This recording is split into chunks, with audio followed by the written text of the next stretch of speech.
I can swear, I can joke, I see what's on my mind. If I drink, if I... Assalamualaikum anak-anak, bagaimana kabarnya hari ini? Alhamdulillah baik ya. Sebelum memulai pembelajaran, alangkah baiknya kita berdoa terlebih dahulu. Buat ketua kelas, silahkan dipimpin doanya.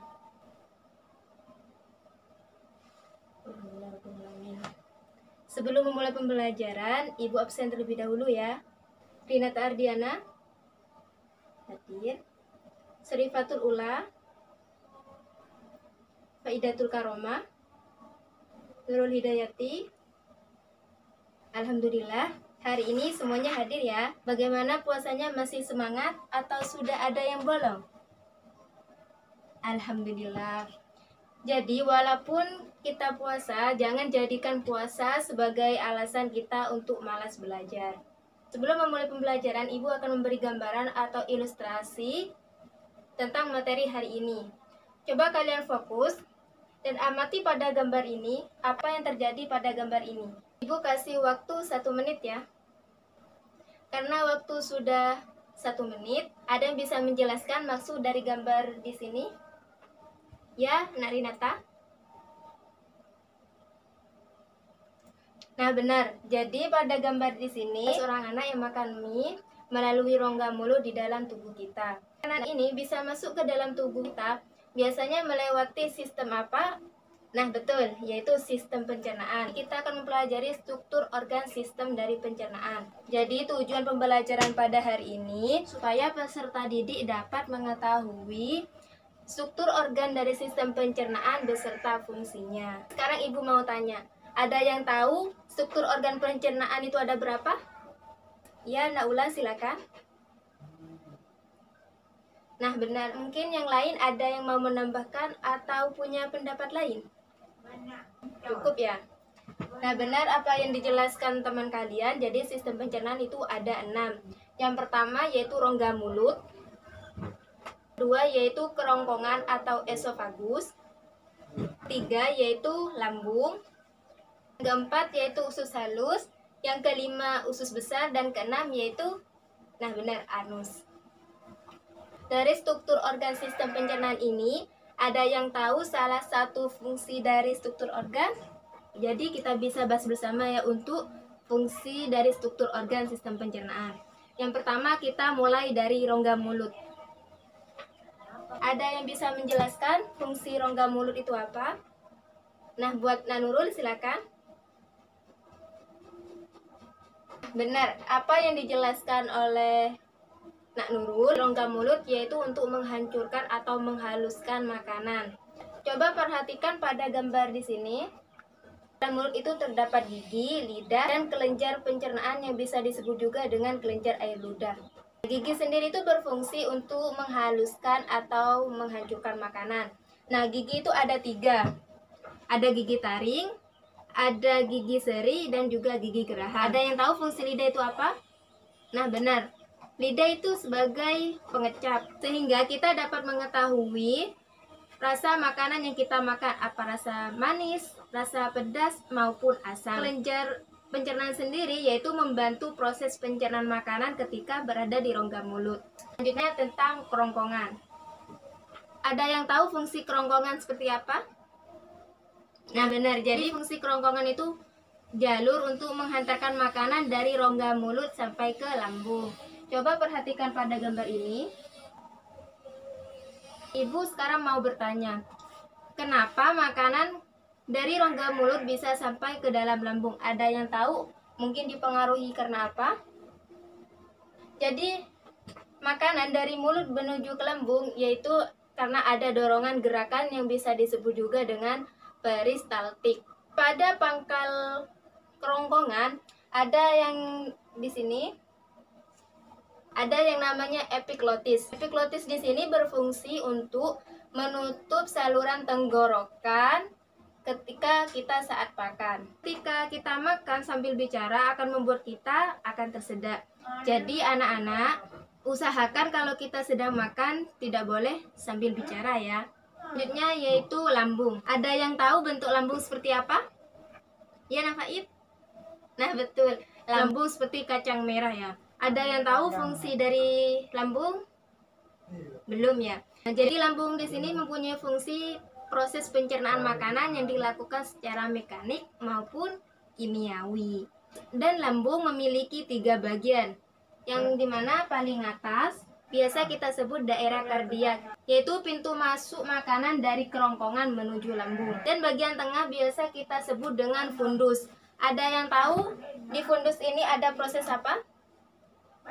Nah, benar. Di fundus ini ada proses pencernaan makanan secara mekanik maupun kimiawi. Pada proses pencernaan di fundus ini dibantu oleh enzim, yaitu enzim pepsin. Ketika selesai proses pencernaan di bagian fundus secara perlahan-lahan, ketika makanan sudah halus akan menuju usus halus melewati daerah pilorus, yaitu penghubung antara lambung menuju usus halus. Selanjutnya yaitu usus halus. Ada yang tahu bentuk usus halus itu seperti apa? Seperti pita-pita. Perbedaan dari usus halus dan usus besar ada yang tahu? Nah, benar. Usus halus itu yang ada di dalam di sini, sedangkan usus besar yaitu yang berbentuk U terbalik. Memiliki fungsi yang berbeda. Usus halus itu memiliki panjang kurang lebih 6 meter. Merupakan saluran paling panjang pada proses pencernaan. Usus halus sendiri itu dibagi menjadi 3 bagian. Pertama yaitu usus 12 jari atau bisa kita kenal dengan duodenum. Panjang usus 12 jari yaitu 30 cm. Dapat muara dari saluran pankreas yang mengandung getah pankreas dan kantung empedu yang mengeluarkan cairan empedu. Selanjutnya yaitu usus kosong, panjang 150 sampai 175 cm. Nah, fungsi pada usus kosong di sini yaitu paling penyerapan. Panjang dari usus penyerapan yaitu 175 cm sampai 320 cm. Cukup panjang ya. Usus penyerapan yaitu berfungsi untuk menyerap sari-sari makanan. Dan pada usus penyerapan tuh ada yang namanya fili, mengandung pembuluh darah, dan fili ini yang berfungsi menyerap sari-sari makanan. Pada usus halus, karbohidrat yang diserap yaitu berbentuk monosakarida. Selanjutnya, kita akan membahas tentang usus besar. Memiliki panjang kurang lebih 1,5 meter. Fungsi usus besar yaitu mengatur kadar air pada sisa-sisa makanan. Ada banyak mikroorganisme yang membusukkan sisa-sisa makanan. Sisa-sisa makanan biasa kita sebut dengan feses atau tinja. Selanjutnya, anus. Ada yang tahu fungsi anus apa? Jadi anus itu fungsinya tempat pembuangan sisa-sisa makanan. Ibu sekarang mau tanya, apakah feses atau tinja saat sudah selesai pada proses usus besar, apa langsung dikeluarkan melalui anus?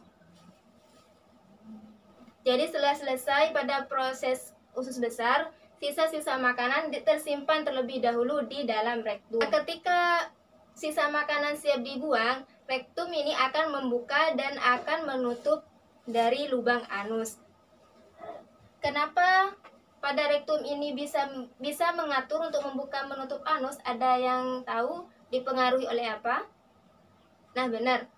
Rektum ini dipengaruhi otot sphincter rektum. Karena materi yang Ibu sampaikan sudah selesai, mungkin masih ada yang belum paham tentang materi struktur organ sistem pencernaan. Sudah paham semua ya? Nah, sudah paham semua. Sekarang Ibu jadi 2 kelompok dengan setiap kelompok yaitu berisi 2 orang. Sekarang coba kalian buka paket kalian pada halaman 99. Di situ kan ada gambar tentang struktur organ sistem pencernaan. Coba kalian amati dan diskusi. Kemudian kalian melakukan presentasi di depan. Ibu kasih waktu 3 menit ya. Karena sudah 3 menit, silakan untuk kelompok pertama maju ke depan dan menjelaskan hasil diskusinya. Selanjutnya kelompok kedua silakan maju.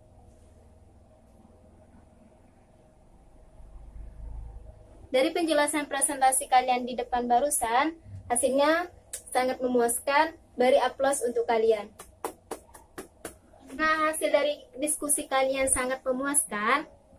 Sekarang Ibu mau bertanya sama kalian. Mekanisme pencernaan Yang dilakukan secara mekanik dan kimiawi dilakukan pada organ apa? Ada yang bisa bantu menjawab? Yang bisa menjawab, Ibu kasih nilai tambahan ya. Ya? Nah, betul. Proses pencernaan yang dilakukan secara mekanik dan kimiawi yang dibantu dengan enzim dilakukan pada lambung bagian tengah, yaitu daerah fundus. Nah, waktu sudah mau hampir habis, Ibu akan menyimpulkan materi pada hari ini. Jadi struktur sistem organ pencernaan itu ada 6 organ. Yang pertama yaitu rongga mulut, yang dimana berfungsi untuk mengunyah atau mencerna makanan dari yang kasar menjadi halus, dibantu oleh gigi, lidah, maupun air liur. Yang kedua yaitu ada kerongkongan, berfungsi sebagai saluran penghubung antara rongga mulut ke lambung. Dan selanjutnya lambung sendiri yaitu berfungsi mencerna makanan secara mekanik dan kimiawi yang dibantu oleh enzim. Selanjutnya usus halus. Fungsinya yaitu mencerna dan menyerap sari-sari makanan. Sedangkan pada usus besar fungsinya untuk menyerap air dan garam-garam mineral. Nah, yang paling terakhir yaitu anus. Fungsinya keluarnya sisa-sisa makanan atau bisa kita sebut dengan defekasi. Nah, waktunya sudah berakhir. Jangan lupa untuk minggu depan materinya yaitu mekanisme sistem pencernaan. Jangan lupa belajar lagi di rumah ya untuk memahami materi minggu depan. Semoga materi yang kita pelajari hari ini dapat bermanfaat bagi kita dan semoga membuat kita selalu bersyukur atas nikmat Allah yang diberikan kepada kita. Kurang lebihnya mohon maaf. Wassalamualaikum warahmatullahi wabarakatuh.